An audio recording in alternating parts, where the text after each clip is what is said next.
I'm here to talk about success. The first rule of success is to have a vision.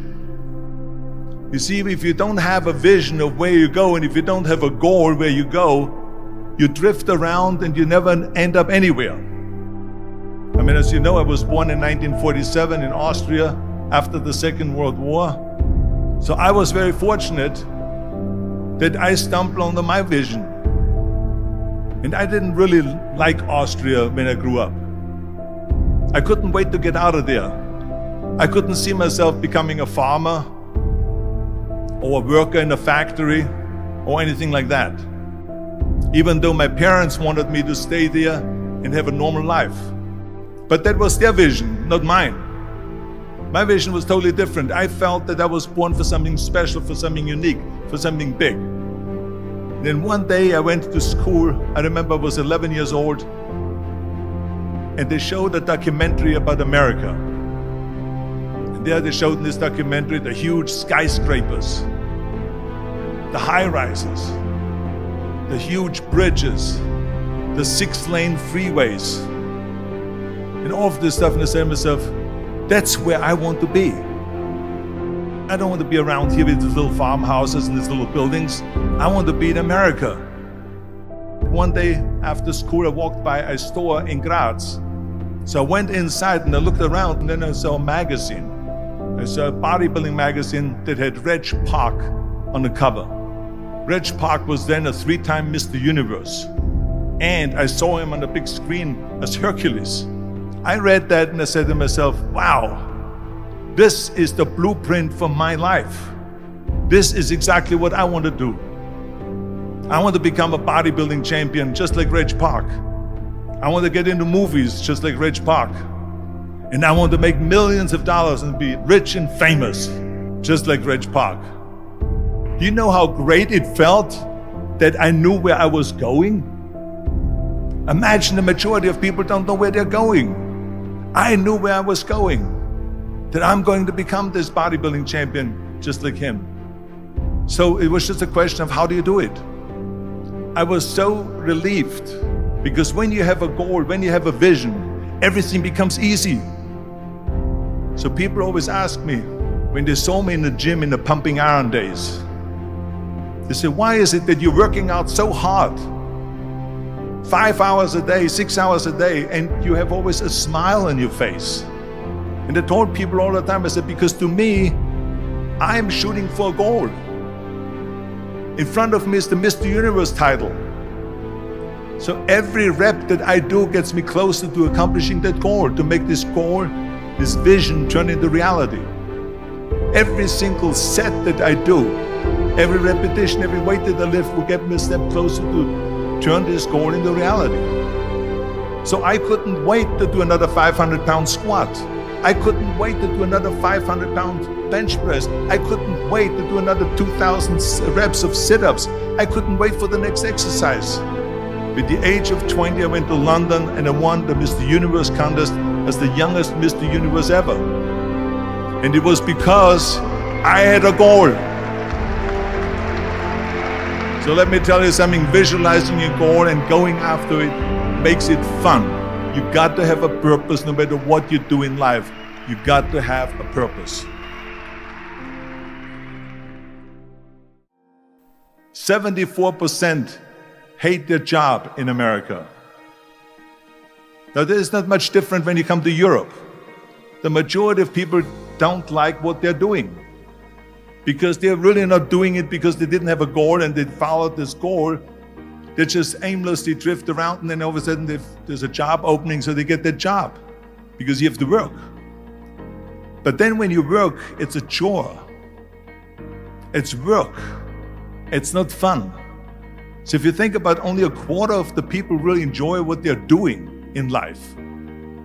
That is unbelievable if you think about it. So I felt so blessed that I knew what I was doing. It's like a medical student that studies and knows he wants to become a doctor. You know where to go. And the same thing is also in politics. I remember that in politics, I had a very clear vision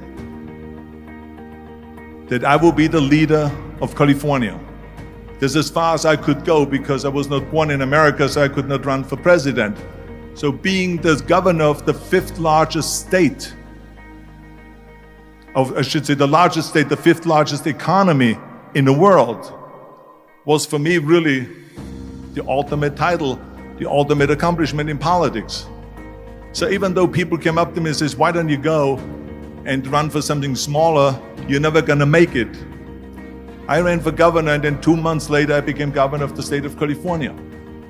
Again, because I had a very clear vision what I'm gonna do with California. So that's rule number one, have a vision. Rule number two is, don't listen to the naysayers. Don't listen to the naysayers.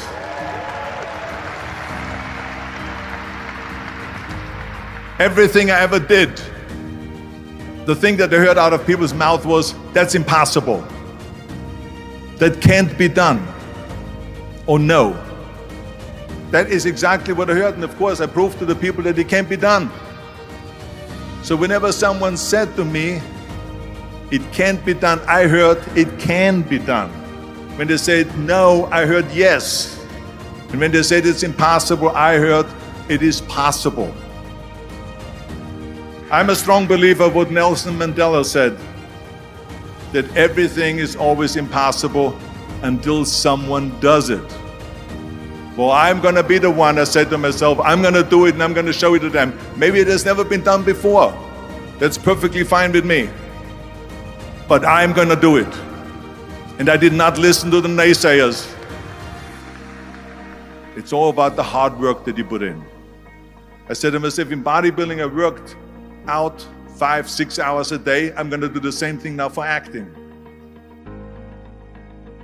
And of course I went to college to study English. I studied the accent removal, acting classes, and all of this stuff, all day long. I worked and I worked and I worked. And within a short period of time, I made one movie called Hercules in New York, which of course went right into the toilet. But it didn't discourage me. I still had the same vision. And then all of a sudden I did Streets of San Francisco. I did Stay Hungry and Pumping Iron and The Villain. And then all of a sudden I was asked by Dino De Laurentiis and by Universal Studio to star in Conan the Barbarian. And after I did Conan the Barbarian, the director at the press conference said to the press, the director was John Milius. He said to the press, if we wouldn't have had Arnold, we would have had to build one. So think about that. The very body that they said can never be sold because the time is wrong. A few years later, I'm doing Conan the Barbarian, and it was the #1 hit at the box office when it came out in the summer of '82. Think about that. And the director says, if we wouldn't have had his body, we would have had to build one.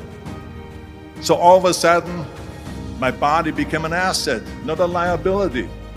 And the same thing was with Terminator. After we were finished filming Terminator, Jim Cameron said to the press, if Arnold wouldn't have had that accent and talked like a machine, I think the movie wouldn't have worked.